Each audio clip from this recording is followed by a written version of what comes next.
Abang kita tunggu, Apa ni? Tunggu. Ha?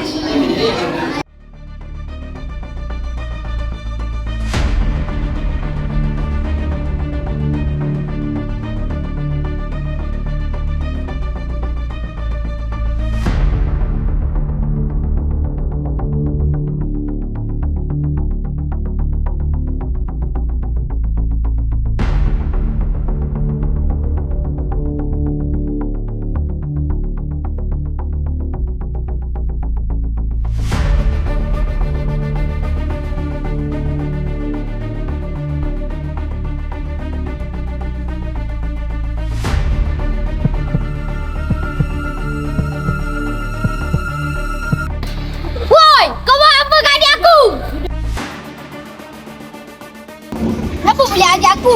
Korang ni baru darjah 3. Apa lagi kau cikgu?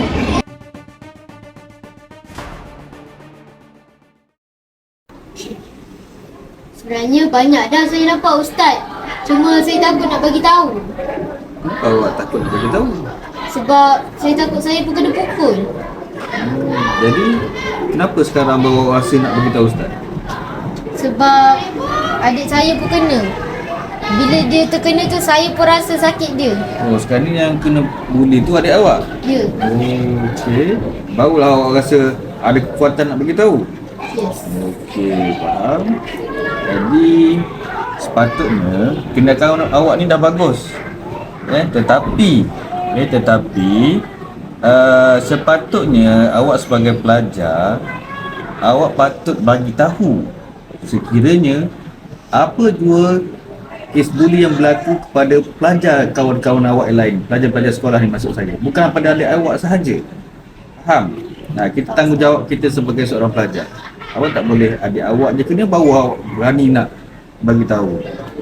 Faham tak? Ustaz.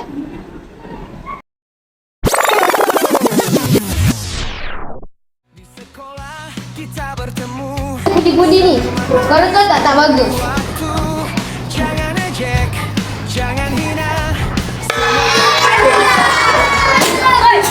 Apa kena gelak ni? Korang patutnya baju dia, bukan gelakkan dia.